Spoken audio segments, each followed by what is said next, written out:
حدیث پاک کا مضمون ہے روزہ دار کے منہ سے نکلنے والی بو اللہ کے نزدیک مشک کی خوشبو سے بہتر ہے۔ میرے آقا علیہ الصلوۃ والسلام فرماتے ہیں افطار کے وقت، جو افطار کا وقت ہے نا ڈیلی، یہ بڑا کروشل ہے۔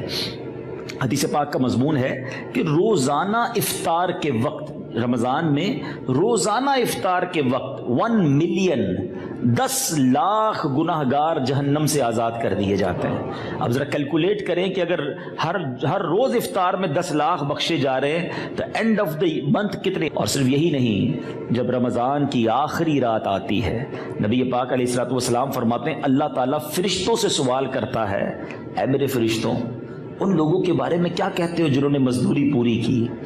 فرشتے عرض کرتے ہیں مولا مزدوری تو پوری ملنی چاہیے۔ اللہ فرماتا ہے میرے فرشتوں گواہ ہو جاؤ میں نے سب کی مغفرت فرما دی ہے۔ یعنی یوں سمجھیے کہ اب اس سے بڑا محروم کون ہوگا جو اتنی زبردست اناؤنسمنٹس، اتنی زبردست رحمتوں کے بعد بھی وہ رمضان میں نہ بخشا۔